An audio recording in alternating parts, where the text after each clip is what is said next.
छात्र एवं छात्राओं, आज शास्त्री प्रथम वर्ष शनिवार द्वितीय पत्र हिंदी में निर्मला उपन्यास के 26वें परिच्छेद की ओर ध्यान आकृष्ट करना चाहता हूँ, जो इस प्रकार से है। सुधा जब स्नान करके अपने घर टांगे से उतरते हैं और निर्मला मुँह लटकाए ही उनके घर से अपने घर चले जाते हैं, इसके बाद जो सुधा की दशा होती है वह जानने के लिए निर्मला के घर पहुंचती है और निर्मला से बातें करने पर जो संकेत सामने आता है वह बुद्धमती सुधा से छिपा न रह जाती। वह समझ गई कि डॉक्टर साहब ने छेड़छाड़ की है। उनका हिचक कर बातें करना और उसके प्रश्नों को टालना उनकी यह ग्लानिमय क्रांतिकारी मुद्दा से याद आ गई। वह सिर से पांव तक कांप उठी, ना कुछ कहे सुने सिंहनी की भांति क्रोध से भरी हुई द्वार की ओर जब सुधा चली जाती है तो निर्मला दिन भर चारपाई पर तो पड़ी रह जाती है। मालूम होता है उनके देह में प्राण नहीं है। न स्नान किया न भोजन करने उठी। संध्या समय उसे ज्वर हो गया था। रात भर देह तवे की भांति तपती रही। दूसरे दिन ज्वर न उतरा, हाँ कुछ कम हो गया था। वह चारपाई पर लिटी हुई निश्चल नेत्रों के द्वार की ओर ताक रही थी।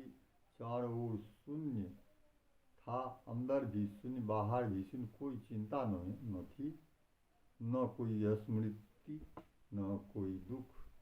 मानसिक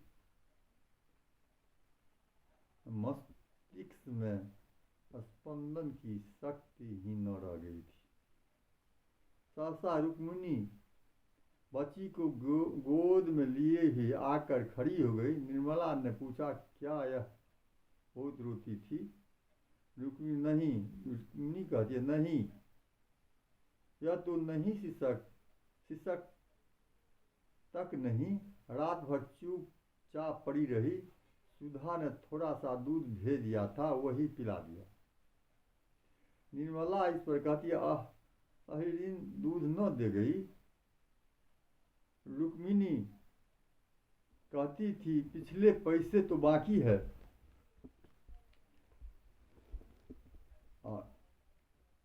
पैसा देती ही नहीं तो दूध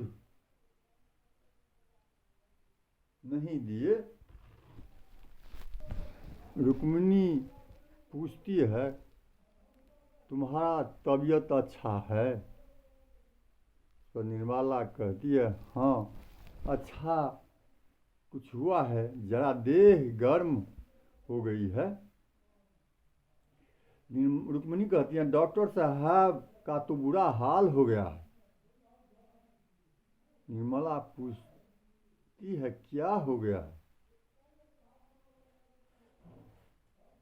कुशल है न? इस पर रुक्मिणी कहती है, कुशल से है कि लाश उठने की तैयारी हो रही है। कोई कहता है जो जहर खा लिया। इस पर कोई कुछ कहता है कि बाद का दिल का चलना बंद हो गया था। कोई कहता है कि दिल का चलना बंद हो गया था। भगवान जाने क्या हुआ। निर्मला ने ठंडी सांस ली और वे स्वर से बोली, हाय भगवान, सुधा की क्या गति होगी? वह कैसे जिएगी? इसके बाद यह कहते कहते रो पड़ी और बड़ी देर तक निर्मला सिसकती रही। तब चारपाई से उठकर सुधा के पास जाने की तैयारी हुई। पाँव थर थर काँप रही थी, दीवारें थमी खड़ी थी, पर जो जी न मानता था, न जाने कि यहाँ से जाकर पति से क्या कहा। मैं तो उससे कुछ कहा भी नहीं, न जाने सुधा ने यहाँ से जाकर पति से क्या कह दिया। मेरी बातों का क्या मतलब समझी। हाय,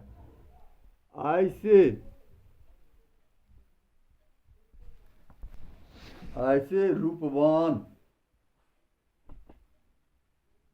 ऐसे दयालु, ऐसे सुशील प्राणी का यह अंत अगर निर्मला को मालूम होता कि उसके क्रोध का यह भीषण परिणाम होगा, तो जहर का घूंट पीकर भी बात को हंसी में उड़ा देती। यह सोचकर कि मेरी निष्ठुरता के कारण डॉक्टर साहब का यह हाल हुआ, निर्मला के हृदय के टुकड़े होने लगे। ऐसे वेदना होने लगी मानो हृदय में सूल उठ रहा हो। डॉक्टर साहब के घर चली जाती है। लाश उठ चुकी थी। बाहर सन्नाटा छाया हुआ था। घर में स्त्रियां जमा थी। सुधा जमीन पर बैठी रो रही थी। निर्मला को देखते ही वह जोर से चिल्ला कर रो पड़ी और आकर उसके छाती से लिपट गई। दोनों देर तक रोती रही। जब औरतों की भीड़ कम हुई और एकांत हो गया तो निर्मला ने पूछा, यह क्या हो गया बहन, तुमने क्या कह दिया? सुधा ने अपने मन को इसी प्रश्न का उत्तर आज कितनी बार दे चुकी थी। उसने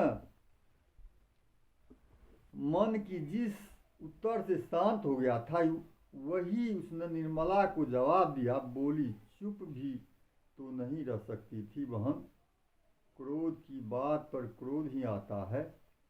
निर्मला इस पर कहती है, मैं तो तुमसे कोई ऐसी बात तो नहीं कही थी।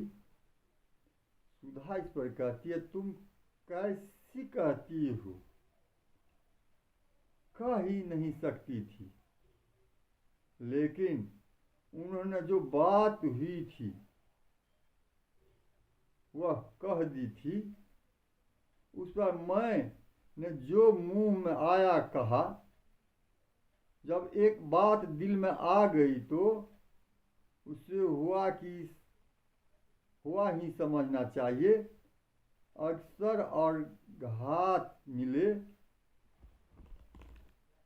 तो वह अवश्य ही पूरी हो।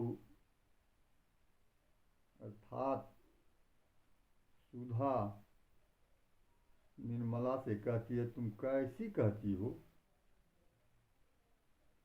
उन्होंने जो बात हुई वह कह दी थी।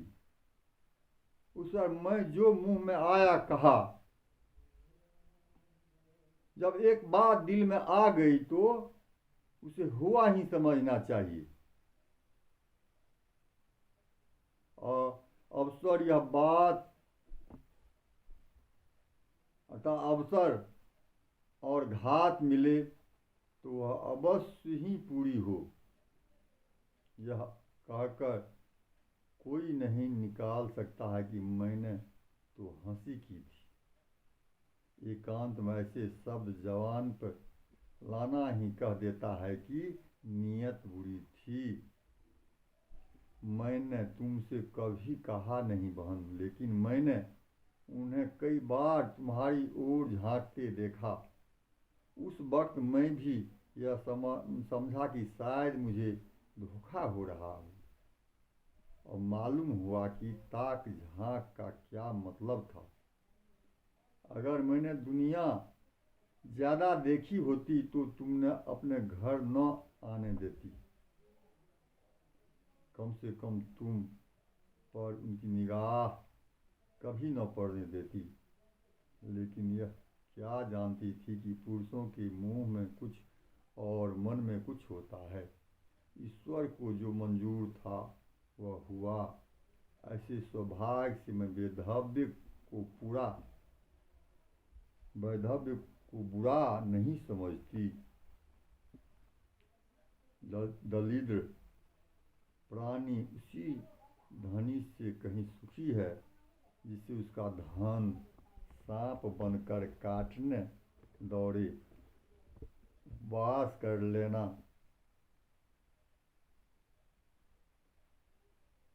विषैले भोजन करना उसे कहीं मुश्किल है। इसी वक्त डॉक्टर सिन्हा ने छोटे भाई और कृष्णा के घर में प्रवेश किया। घर पर कोहराम मच गया। 26वां परिच्छेद यहीं पर समाप्त हो जाता है। धन्यवाद।